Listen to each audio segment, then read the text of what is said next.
Reaver, I was asked to put a few videos together, and I'm horrible at this stuff. So I asked Count, Bart, and Sir Felix to help me out. And so Reed decided to do a few videos discussing some of the strategies, overview of the Atlantean Army, and roles. Our first video is just going to be an Atlantean Army overview. Next slide. So the roles of the Atlantean Army. These roles have what we've always used since I've played the game. And the roles are your infantry, your baronial units, your go-to guys, your cavalry, the people who can run in armor, have higher endurance, special teams, our archers, and support. Next slide. So what is the infantry? It is the core group. It contains your shield heroes, your spear gods, and it's composed of baronial and house units. And the main job of the infantry is stay alive, stay together, apply pressure on the bad guys, and win those static fights when we need it. Next slide.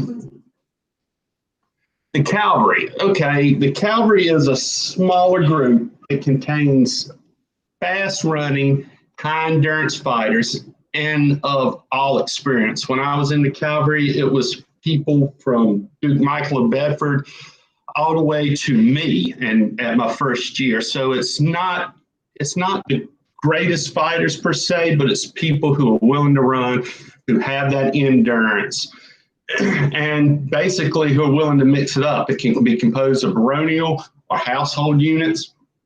And their job mainly is to disrupt the enemy, exploit flanks, stick and move. I would say get in the backfield, cause the chaos and disrupt the enemy. So next slide. Special teams, units made to accomplish unique goals. They're your archers, siege engineers, special units.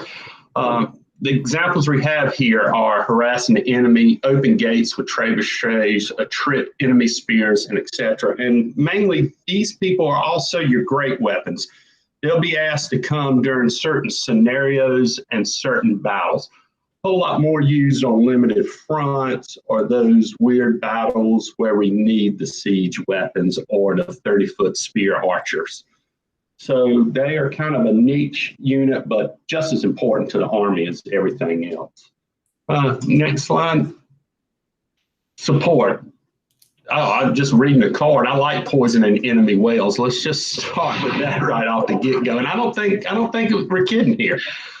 So the most important part of the Army, water bearers, marshals, and non-combatants, and that's true, that if they are the most important part. I think Felix, we were talking about it earlier, and Bart, it was like literally keep us alive.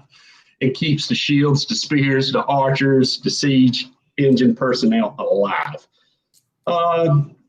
We can't do it without you. Cannot do it without you. And so there's a note here, it gives our forces a competitive advantage through superior hydration. That's nice, but it's also the support.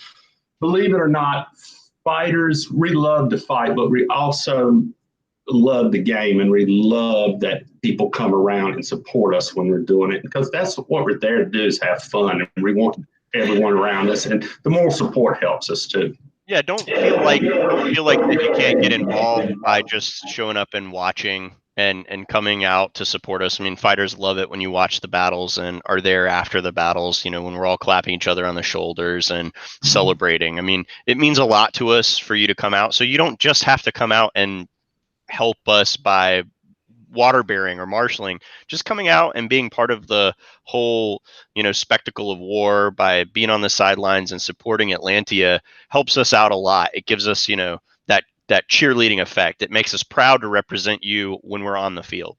No doubt, man. No doubt. So next slide. Terminology. So these are things that'll be covered in later videos, but these are things that you'll hear on the battlefield. These are the orders. They're both strategic and tactical in nature. And so one that's not up here, hats and bats. I mean, we've all heard that. It's time to get ready. you'll hear charge.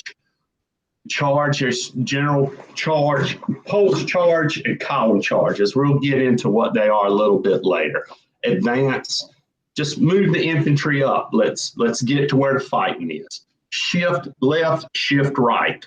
Take the infantry and move left or right, kind of self-explanatory. And we'll get into all this in later videos. All right, next slide. Deny. So deny, basically, let's not engage. It's the opposite of engage. Engage, we want to go up. We want to meet the bad guys. We want to fight. Flank, general, crush, brush. This is really more of a specific term and I guess a specialty that will mainly be used in certain situations. The cavalry, for instance, will use these orders a whole lot more. But one of the most important ones, reform, rally. After we've done all our business and into chaos, we look around, we have to have those leaders that are yelling, reform, rally, because we've got to get that infantry unit back as a cohesive unit and ready to wreak havoc somewhere else, basically. Next one. That's a good one. Never use hold. I've seen many a fight stop because someone will yell, hold the line, and everyone looks around and is like, who the hell just said that? So whatever we do, let's try to do stay the line, form up here, things like that. And you know what? I'm just as guilty too. I've probably yelled hold 100 times in battle saying hold the line. I think making this video, I've made the mistake of yelling hold 20 times. Let's try not to use it though. Next slide. That's it. That's it. Okay, sounds good. So I think we'll try to get some more videos up for everybody. Thanks for hanging out with us. Thanks, Bart. Thanks, Felix. Y'all be good.